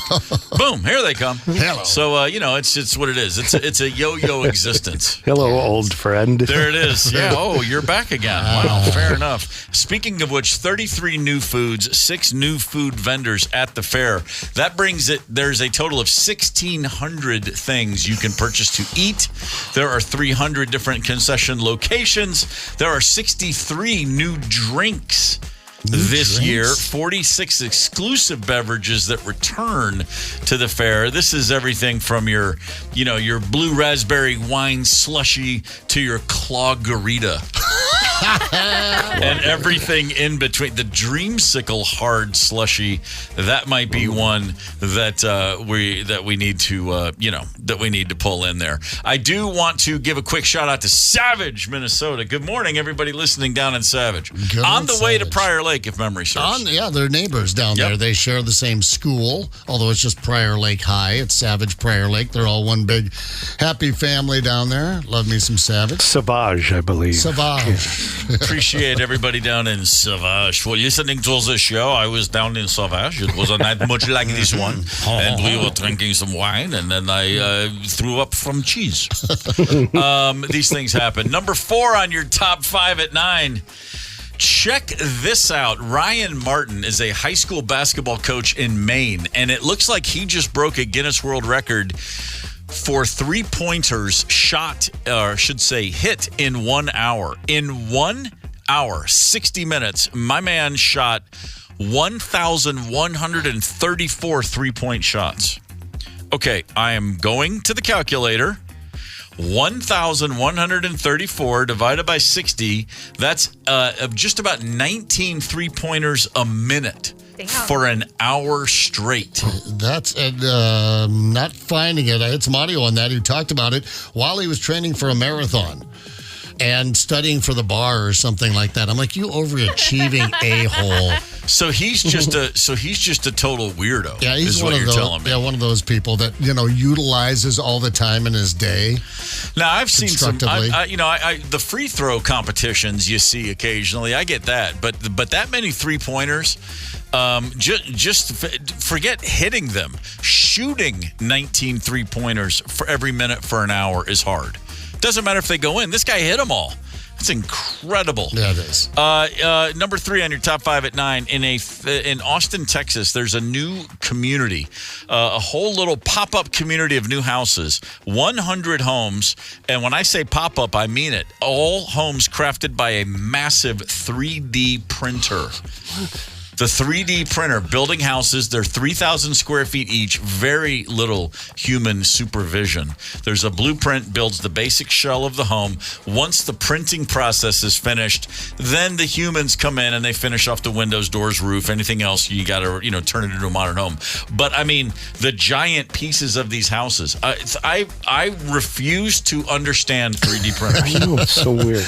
You won't have to. All you'll have to do is just punch new house, please, and it'll print it out. Yeah, they are mind-boggling. And for those of us that still struggle getting a new printer hooked up to our computer, if you even have a printer hooked up to your computer anymore, this is mind-boggling, but it is the future. It's scary. I told the story earlier that I read a story about a mechanic shop and an autonomous car drove itself into an autonomous service shop and got all serviced up and drove out. No human beings involved at all. Right. Yeah, it's over. Just all over but the shout. We had a good run. Yeah. We really did. It was kind of cool.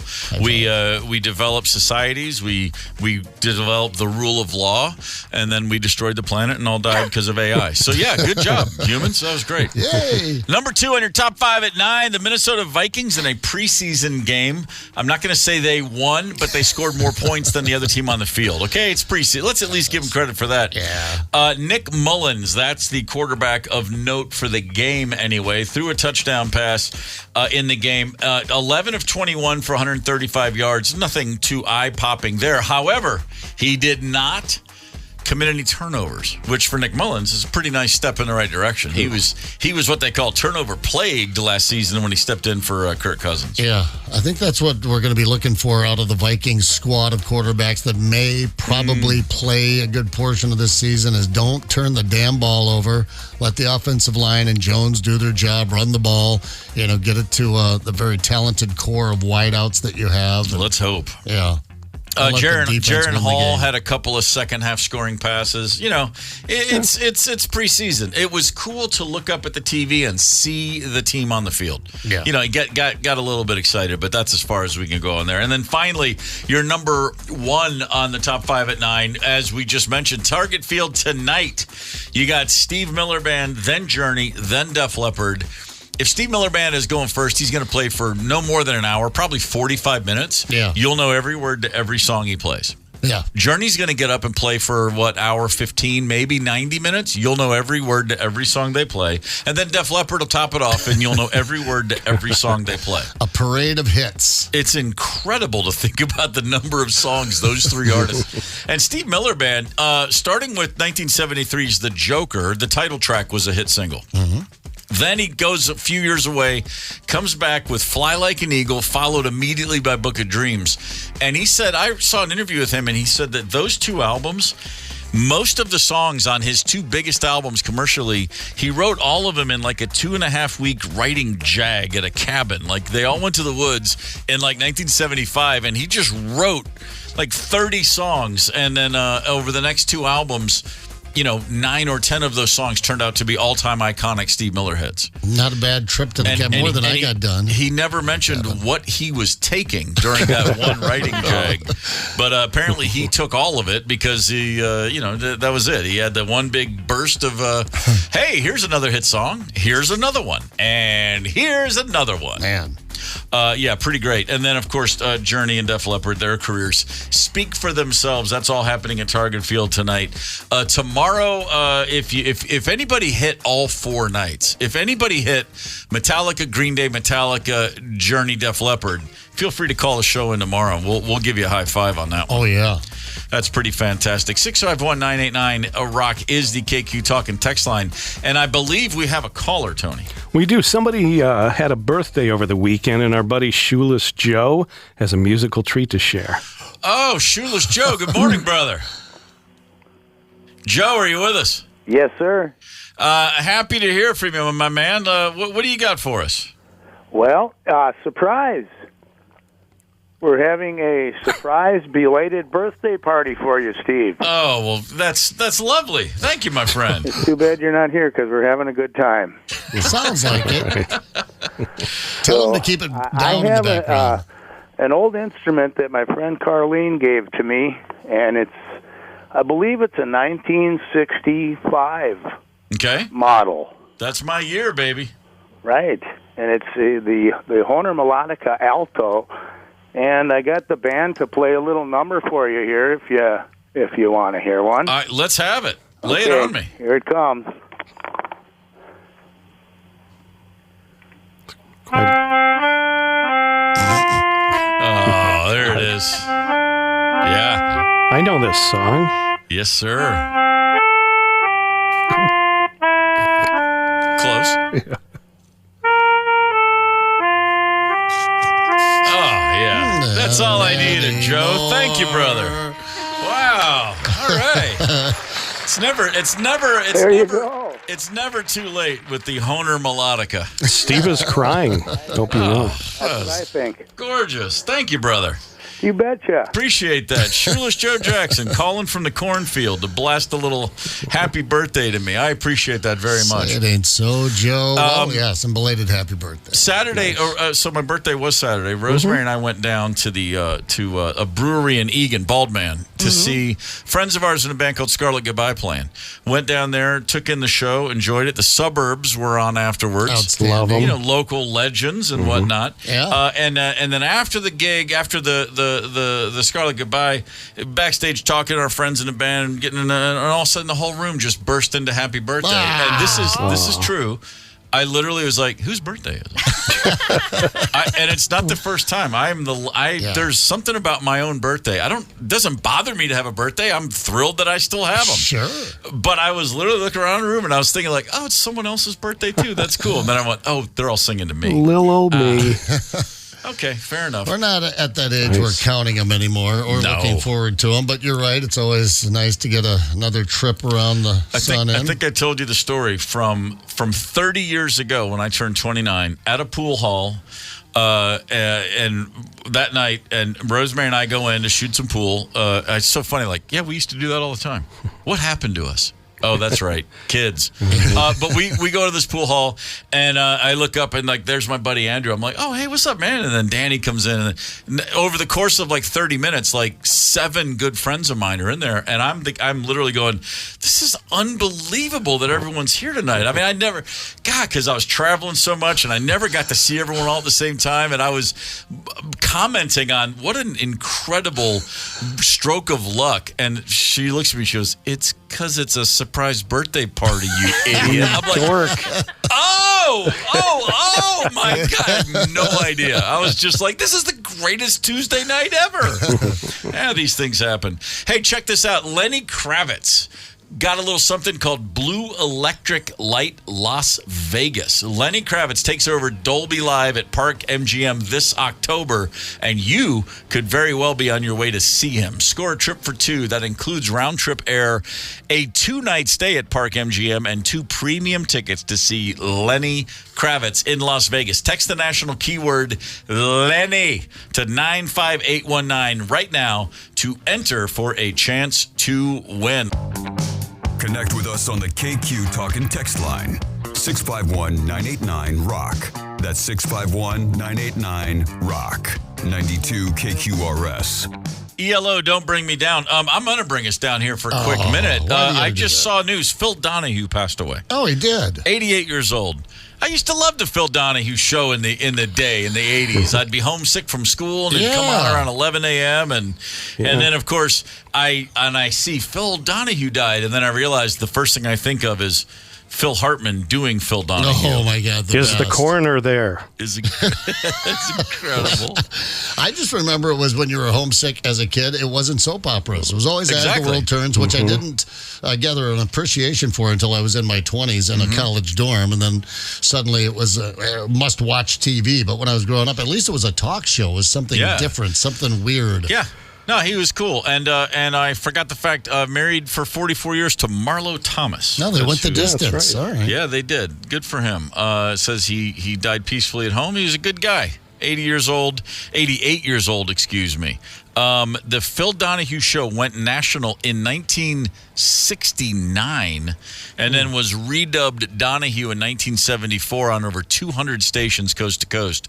Yeah, man, he had a hot minute right there, to be sure. Let's talk about dogs here real quick. Tony, your dog, Lulu. Oh, Lulu, my baby. She is a She's an English golden doodle. English golden doodle. If you don't want to say, you don't have to, but do you remember ballpark? What does it cost to get an English golden doodle? What is the price tag on a dog like that? It's steep, but I was lucky. She was given to us. Oh, very Got nice. Lulu for free. That's really nice. Do you have any idea what it might cost if you're going to go to a breeder and what those dogs Probably, go for? I would say in the couple grand to maybe more. Could be, yeah. And they're hypoallergenic. Is that what it's called? Yes, they are. Yeah, okay. And adorable and smart as hell. Super adorable. I'm looking at a list of the top 10 most expensive dog breeds these days. I am shocked to see atop the list the English Bulldog. All right, Lady Gaga, a couple of English Bulldogs. They were dog napped. What was that, 2 or 3 years ago? Her dog walker was shot in the gut. That's right. And then Danny Trejo said he was going to go retrieve the dogs with some street guys, which he may or may not have done. I don't know how that all played out. But so if they're dog napping them, they got to be worth a couple of bucks. I'm going to go really high here. Would they be $8,000 a piece? The list I'm seeing, English Bulldog and French Bulldog, both $4,250 is the average price. That's a lot, man. Especially for a dog that's just going to snort and fart everywhere. Every English Bulldog I've ever known, he does that and then he just farts a lot. Yeah. But then again... Chauncey just raised his head for just like 1 inch and looked at you like, what? I know. He's a special case. How much you pay for Chauncey? $69. Or did you? Yeah. Nice. Oh, all he right. was from an adoption place. rescue, It's a whole sure. litter. They were pulled off the side of the road somewhere. He and his litter mates, there were 6 of them total. And to get the first round of shot, the whole thing, kit and caboodle, walking out, $69. Yeah. Wow. And since then, in 7 years, we've spent...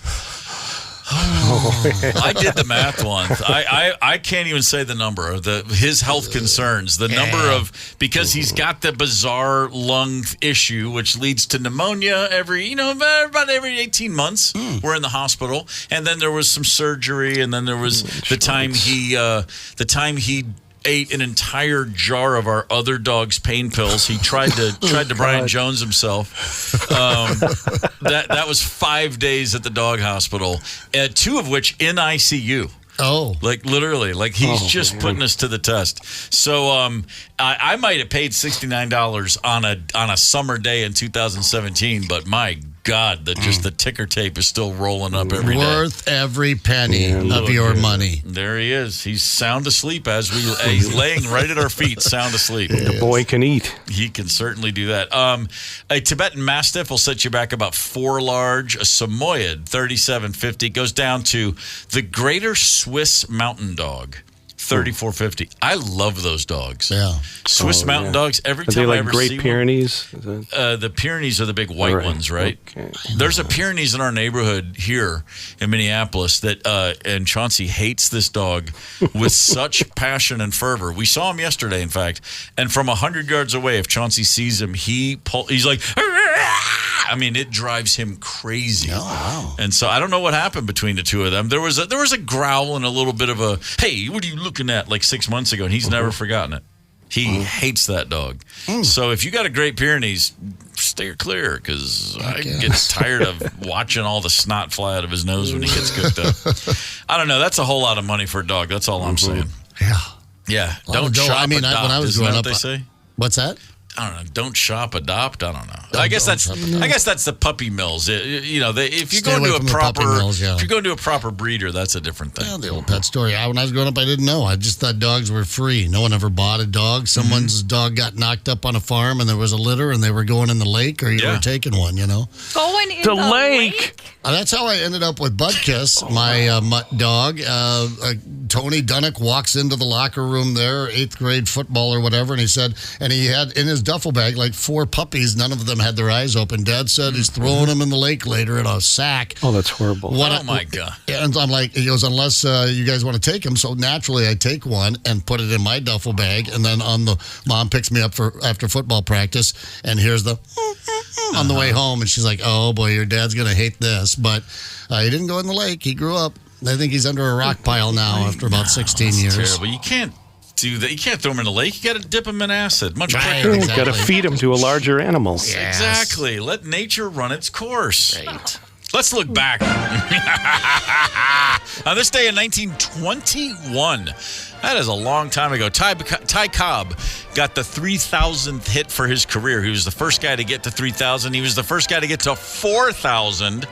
Held that record until 1985 when Pete Rose broke it. Ty Cobb could have gone 0 for his last 2,500 at bats, and he still would have had a 300 career average. He's pretty good at baseball. Yeah. Even better at investments. Ty Cobb invested heavily in Coca-Cola in the 1920s. Oh, man. Is that when they had cocaine in it? Yeah, I imagine so. When he died in 1961, his portfolio was kicking out $4 million per quarter. Holy crap. During the Depression. In 1961, he was making that money. That's when he died. Yeah. He did very well for himself. At the time of his death, he was by far he was the wealthiest baseball player ever. On this day in 1983, Billy Cannon, who'd won the Heisman Trophy in 1959 at LSU, a successful dentist in Louisiana, but he was facing some difficulties, bad real estate investments, got involved in a little counterfeiting scheme. Oops. 1959 Heisman Trophy winner Billy Cannon printed $6 million in fake U.S. $100 bills. Seems greedy. Yeah, he was stored them in ice chests buried in the backyard of a house he owned and rented out. Got picked up. He did 2.5 years at a federal correctional institution in Texarkana. Got out of prison and resumed his dental career. Oh, all right. When you win a Heisman in Louisiana, you can do that sort of thing. I mean, they love their football down there, by God. Get the KQ Morning Show podcast wherever you listen. 92 KQRS.